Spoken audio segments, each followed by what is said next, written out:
Welcome to ARK Telugu news.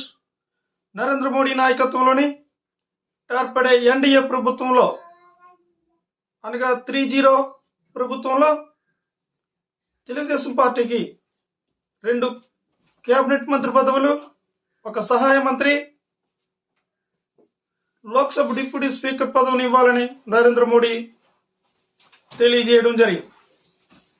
Narendra Modi NDA ప్రభుత్వంలో కొన్ని మంత్రిత్వ శాఖలను కేటాయించి వాటిలో నుండి 3 మంత్రి పదవులను ఎన్నుకోవాల్సిందిగా తెలుగుదేశం పార్టీ అధ్యక్షుడు నారా చంద్రబాబు నాయుడు గారికి ఇవ్వడం జరిగింది.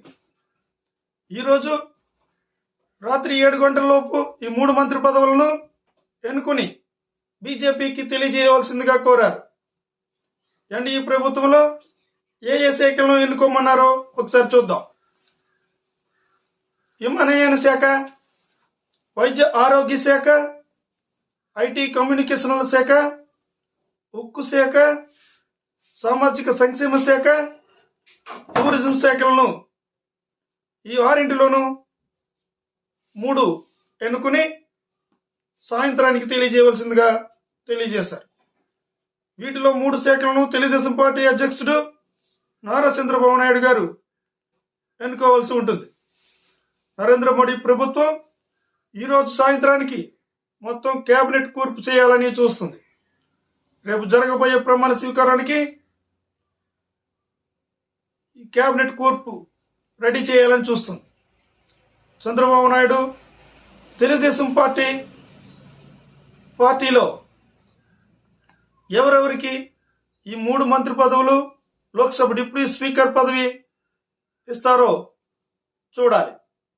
ప్రస్తుతానికైతే ఈ 4 పదవులకు ఉత్తరాంధ్ర నుండి శ్రీకాకుళం ఎంపీ కింజరపు రామ్మోహన్ నాయుడు లేదా విశాఖ ఎంపీ మోత్కుమిల్లి భరత్కు ఇద్దరిలో ఎక్కువగా కింజరపు రామ్మోహన్ నాయుడుకు ఇవ్వాలని చూస్తున్నారు. రెండవది నెల్లూరు ఎంపీ వేమిరెడ్డి ప్రభాకర్ రెడ్డి, అతనికి ఇవ్వాలని వేరొక పదవి చూస్తున్నారు. మరొక పదవిని గుంటూరు ఎంపీ పెమ్మసాని చంద్రశేఖర్కు కేటాయించాలని చంద్రబాబు నాయుడు గారు ఆలోచిస్తున్నట్టు తెలుస్తుంది. 4వది అమలాపురం ఎంపీ గంటి హరీష్ మాధుర్ కేటాయించే అవకాశం ఉందని ఎక్కువగా వార్తలు వస్తున్నాయి. ఈ 4 పదవులకు ఈ 4 ఎంపిక చేయాలని చూస్తున్నారు. Thank you. వీడియో నచ్చినట్లయితే లైక్ చేయండి, కామెంట్ చేయండి, షేర్ చేయండి, అలాగే సబ్స్క్రైబ్స్ కూడా చేయండి. సబ్స్క్రైబ్ చేసినట్లయితే నా వీడియోలన్నీ నోటిఫికేషన్ రూపంలో మీకు వస్తాయి. లైక్ చేసినట్లయితే మా వీడియోని యూట్యూబ్ 10 మందికి చూపిస్తుంది.